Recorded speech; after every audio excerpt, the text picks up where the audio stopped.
Okay, so this is the Introduction to Cellular Respiration lecture. Cellular respiration is how we make ATP. Remember we talked about ATP in our cellular energy introduction as the molecule that we use to supply energy to our cells. So we said ATP is to our cells like gas is to our car.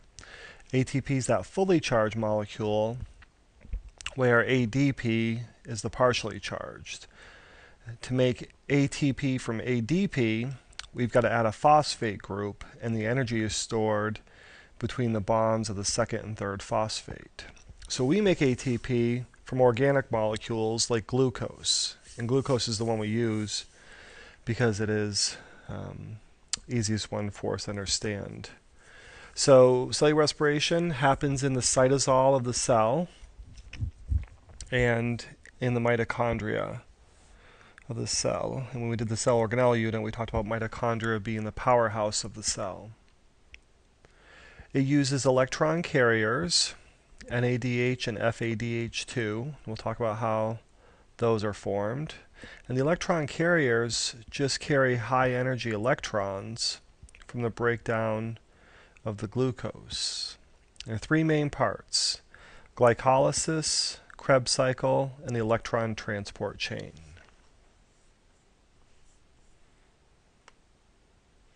And this is just a nice overview of what the AP or how ATP is made, and this is all of cellular respiration. So if you just follow the arrows, they give you a lot of information. So here we'll start with glycolysis. In glycolysis, we take glucose and we break it down into pyruvate. And pyruvate and pyruvic acid are the same thing.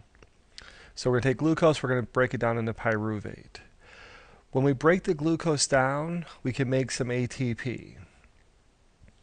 Okay, and this is all happening in the cytosol. But we also form an electron carrier, NADH, and you see that NADH goes into the electron transport chain, which is inside the mitochondrion.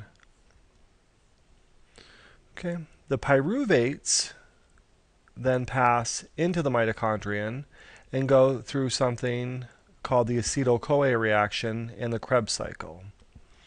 And for our purposes, we're going to say that the acetyl-CoA is part of the Krebs cycle because they happen together.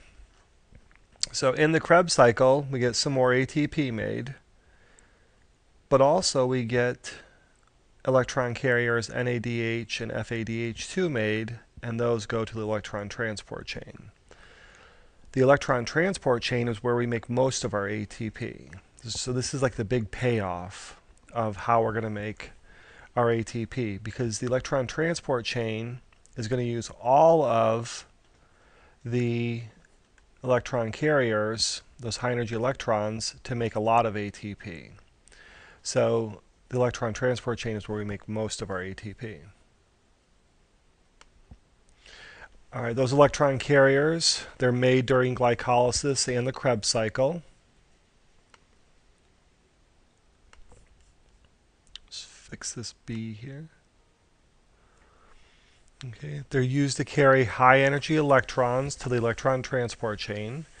And to make NADH, we start with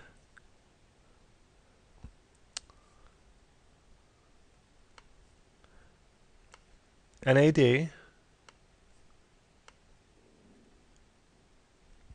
add a hydrogen ion, and notice this is two positive charges. So we have NAD plus a hydrogen ion.